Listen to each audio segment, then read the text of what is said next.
Alors, bonjour, j'espère que je te trouve bien portant. Encore une fois dans notre télématin. Télématin, c'est ce moment là où nous répondons brièvement à tes questions pour te permettre aussi de grandir dans le Seigneur. Ce qui ne concerne pas les lives, mais qui concerne les questions-réponses que nous avons l'habitude de vous apporter comme de l'actualité. C'est un projet que j'ai mis en place. Je suis encore en train de réfléchir sur ça et je sais que nous trouverons une solution pour le rendre un peu officiel, petit à petit. Alors, il y a deux questions aujourd'hui. Sœur Eugène, comment as-tu découvert que tu étais appelée à la musique? Et comment as-tu fait pour découvrir ou bien développer ton don d'écriture? Alors, pour les deux, je dirais ceci. Pour ce qui concerne la musique, je chantais comme tout le monde. J'aimais chanter. J'ai grandi dans une famille chrétienne. J'ai étudié dans des écoles à morale chrétienne toute ma vie. Et je n'ai grandi que dans ce qui concerne le Seigneur. Et la musique faisait partie de moi naturellement parce que ma mère est chantre, mes oncles sont des chantres et mon père était dirigeant de la chorale. Donc, pour dire qu'en dehors du pastorat, nous sommes attachés aussi à la musique par rapport à la famille. Et ce don-là est venu à moi naturellement, d'où je chantais depuis mon enfance, mais je n'avais pas le don ni l'appel de faire de ça une profession. Je ne voulais pas. Vendre ma musique, je ne voulais pas. Je n'ai jamais voulu ça. Tout ce qui sont proches à moi peuvent le témoigner. Et je servais comme ça et j'apprenais. Lorsque j'ai fait mon voyage à l'international, genre en dehors du Congo, quand je suis sortie, j'ai quitté le pays. C'est là où, en fait, j'arrive dans un autre pays, c'est là où je découvre que non, mais il y a une zonzine qui existe. Et moi, on n'a même pas voulu checker si je connaissais chanter ou pas. On a proposé de me payer pour chanter. Et j'ai commencé ma vie comme ça. Je chantais dans une église normalement, là où je servais. Et j'avais aussi une autre église là où je partais pour le Nzonzing. Et c'est là où, dans le Nzonzing, que j'ai appris à développer le côté artistique, technique vocale et tout ça. Et un bon jour, le Seigneur m'appelle. Il me donne des chants. Il me donne l'argent. Parce que j'avais travaillé, bien sûr. Dieu ne te donne pas l'argent comme ça. Il faut que tu travailles. Il m'a donné les moyens. Il a mis des moyens en place pour que je puisse finir mon IP, mon premier IP. Quand le projet a été lancé, j'ai dit à Dieu, j'ai fait ma part. Moi, j'avais cru que j'avais fini. Et j'ai continué à servir. Un jour, je chantais dans un grand podium. Il y avait beaucoup de lumière. Je levais mes mains, j'adorais. J'ai dit à Dieu, Seigneur, le ministère, ce n'est que ça. Il n'y a pas plus que ça. C'était dans ma tête. Je disais à Dieu, est-ce qu'il n'y a pas plus que ça? Il n'y a pas plus que ça. Est-ce que c'est tout? C'est tout ce que je peux avoir dans le ministère? C'est moi, me laver le matin, venir, je chante et tout. Et puis c'est fini.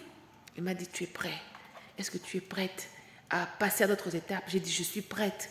Quelle est l'autre étape? C'est quoi l'autre étape? C'est là où le Seigneur m'a amené encore à une autre dimension. Et la dimension-là, nous le développerons dans les jours à venir. Pour l'instant, comprends que le Seigneur prépare toujours en secret avant d'exposer, que ce soit dans le ministère et autres. Et ce soupir-là de grandir doit venir de toi. Tu dois soupirer que non, je ne veux pas mourir comme un cochon. Je désire vivre plus avec le Seigneur.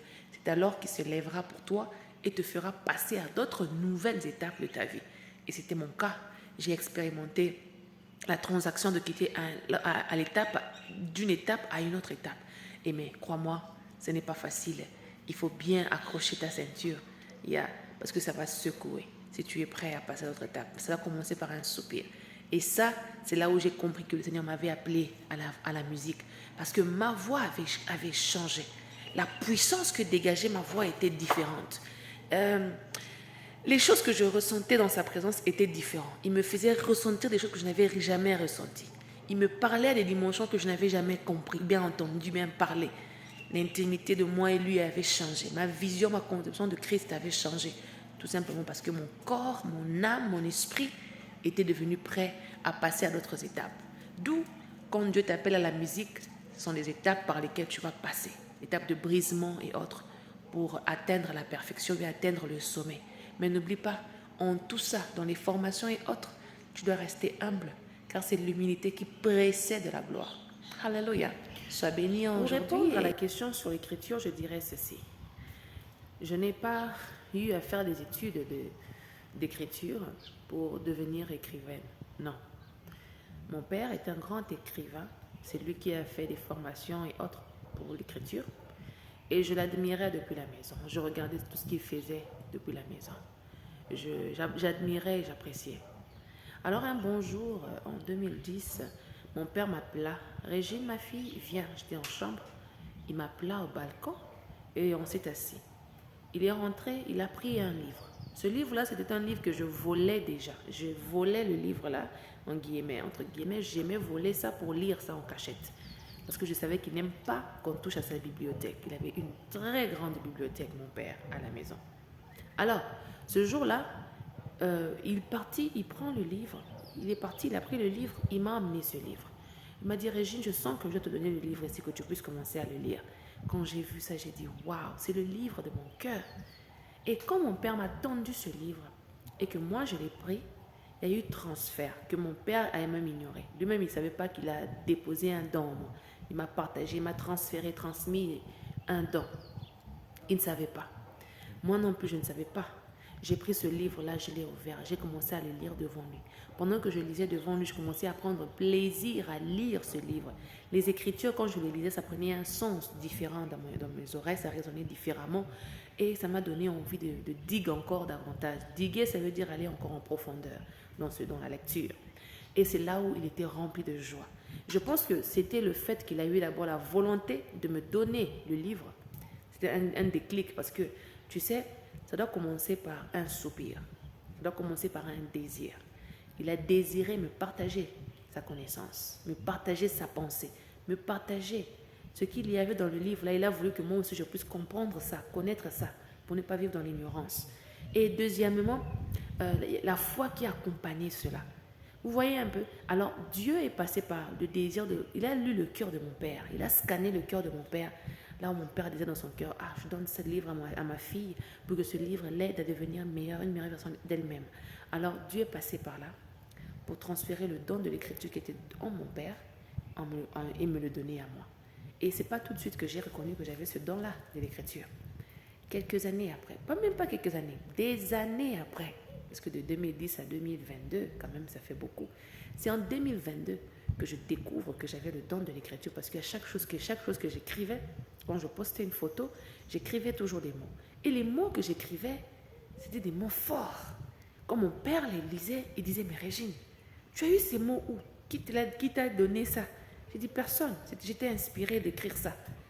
Il m'a dit, je n'ai jamais lu une phrase comme ça, bien un mot comme ça, bien des verdicts comme ça. C'est comme ça que j'ai compris que, oh, attends, Seigneur, mais qu'est-ce que papa veut dire par là? C'est là où j'ai compris que, oh, il y avait quelque chose de spécial. J'essaie de faire des recherches, qui sont des écrivains, comment écrire et tout. C'est là où j'ai compris que, oh, j'ai ce don. Mais il ne faut pas oublier qu'en allant à l'école, j'ai fait la littérature française. Dans la littérature française, je me suis basée sur l'écriture, les résumés de tests, j'ai oublié les termes en français, mais je vivais dans ça. Je vivais dans des trucs là d'écriture et tout. Même en anglais, j'ai fait ça aussi. Et c'est ça qui m'a beaucoup boosté. D'où la spiritualité était venue mettre en place, déposer la sémence, le don là en moi. Et le physique, les études normales ont accentué ce don-là qui était déjà endormi en moi pour le réveiller. Et aussi les épreuves qui sont venues encore éclairer, orienter par rapport à ce que je peux dire, par rapport à ce que je dois écrire sur, orienter mes pas afin que je puisse divulguer des messages extraordinaires. Je ne me base pas seulement sur la spiritualité quand il s'agit d'écrire. On peut parler aussi de l'amour, oui, mais sous autre forme. Parce que nous sommes des chrétiens, on doit avoir un peu de pudeur dans ce que nous écrivons, mais toutefois, on peut développer plusieurs topics comme ça. Et l'écriture est merveilleuse. C'est pourquoi la Bible nous demande de méditer la Bible. Quand on la médite, on la lit, ça prend vie en nous, ça s'imprègne en nous, ça s'incarne en nous et ça fait de nous, ça fait ressortir la meilleure version de nous-mêmes. Voilà, ok. Je pense que j'ai répondu à tes deux questions. Je te donne rendez-vous prochainement pour notre télématin. Je ne promets pas que ça sera tous les jours, mais définitivement, télématin sera là de temps en temps. Tu as une question? Laisse-le là, on va répondre pour toi. Bye.